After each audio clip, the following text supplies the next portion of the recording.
Okay, we're currently working on our 10-foot length Enterprise NCC 1701 from the original TV show. So we got her on the stand, which makes working on it that much more easier. And to get all the wiring and channeling done inside.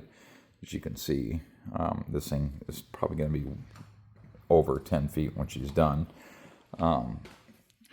It's got the single clamshell bay where one single Enterprise will set on a little square recess here, so it'll look like the Enterprise is moving as the clamshell gets opened.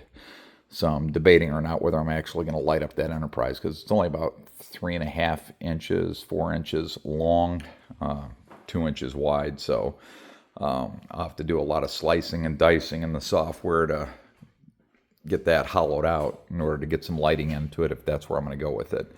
So we got the warp pylons here, and you can see from the seams, these were the lengths that I had to print everything in, and then I use an ABS acetone mix to fuse the parts together instead of super glue or any kind of bonding agent, because this actually melts the parts back together with their own material, which will give it its stability that is indicative of ABS. ABS has a very high heat tolerance. Obviously, you got to get 260 degrees Celsius before it'll even melt.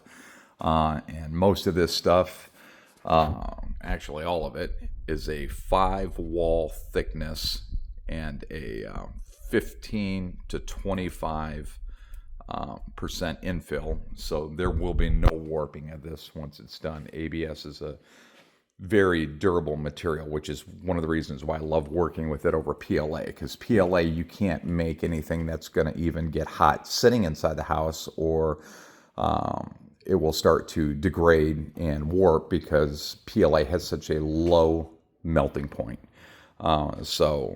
And I found that out a couple of years ago, making a big build out of PLA, and just sunlight coming in from the window was enough to warp one of my wing panels. So it was from that point on, everything moving forward got printed out of ABS. So ABS is rigid, durable, like PETG. It's can take all the weathering outside as well, and snow, sun, that's what this is going to be. This is going to be an outside yard ornament.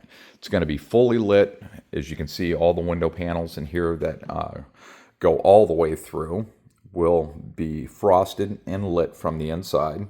And then we do have the solid ones that'll have panels, glass panels in them, but they will not light up. And then the warp engine nacelles that'll have the glass bubble on the back end of it will light clear, and then the front warp nacelles that have that orangish yellow spiral light will also move inside as well. So I'm debating or not whether to put a little yard light that will just light up the sign that says NCC 1701 USS Enterprise. But given the size of this thing and how much of it's already going to be lit, I don't think that's going to actually be necessary moving forward. So just want to give you guys a little update, show you where we're at. Thanks for watching.